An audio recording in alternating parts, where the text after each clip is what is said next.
2020년 9월 10일 오늘의 이슈를 살펴보는 이슈체크입니다.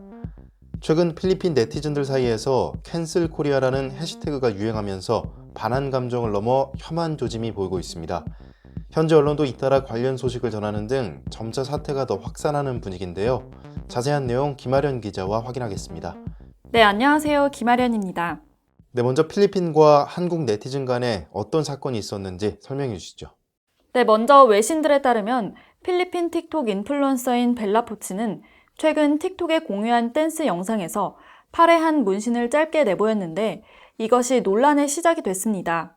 이 문신은 붉은 심장에서 16개의 광선이 뻗어나가는 모양으로 우길기를 연상시킨다는 한국 네티즌들의 거센 비판을 받았습니다. 이후 지난 6일 벨라 포치는 우길기의 역사적 배경을 알지 못했다며 한국을 사랑하고 사람들에게 우길기에 대해 알려주겠다며 사과했습니다. 네, 이번에 문제가 된 우길기 관련 논란은 과거에도 여러 번 있었죠? 네, 그렇습니다.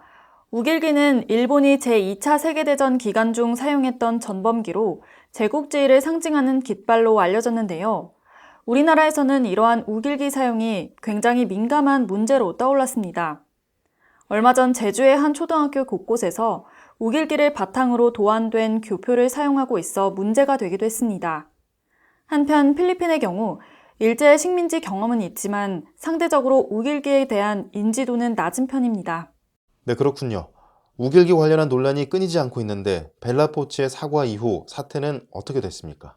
네, 벨라 포치는 문신을 지우거나 덮겠다고 하면서 사태가 일단락되는 듯 했지만 일부 한국 네티즌들이 포치에 대한 공격을 멈추지 않았습니다. 이들은 가난한 나라, 작은 민족, 멍청하다, 못생겼다 등 모욕적이고 인종차별적인 비하 발언을 댓글로 달면서 논란이 커졌습니다. 네, 일부 악플러들의 과격한 반응으로 사태가 악화된 모습인데 이에 대한 필리핀 네티즌들도 상당히 화가 났다고요. 네, 그렇습니다. 이에 필리핀 네티즌은 캔슬 코리아 해시태그를 사용하며 반한 운동을 벌이기 시작했는데요. 일부 네티즌들은 한국에서 겪었던 인종차별 경험을 공유하기도 했습니다. 벨라포치도 트위터에 글을 올려 당신들은 날 공격할 수 있다. 하지만 필리핀 사람들을 공격하고 비웃는 것은 참지 못한다고 전했습니다.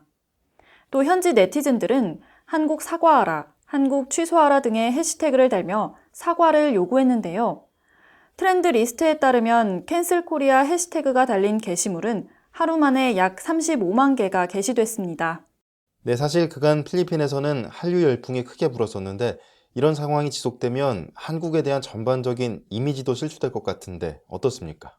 네, 그렇습니다. 그간 현지에서는 사회적 격리 기간에 온라인 동영상 서비스에서 쉽게 접할 수 있는 한국 드라마 등의 인기가 급상승하고 있었고 그룹 방탄소년단에 대한 인기도 엄청났는데요.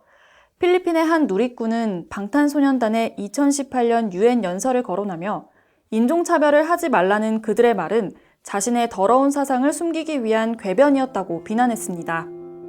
네, 이렇게 일부 네티즌들의 도를 넘은 인신공격성 댓글 때문에 필리핀에서의 혐한 감정이 더욱 심해지고 있습니다. 한 인플루언서로부터 시작된 우길기 문신 논란이 개인을 넘어 국민들 간 정서까지 악화되는 분위기인데요. 서로를 이해하고 배려하는 선진 인터넷 문화가 필요한 때입니다. 이상 이슈체크였습니다.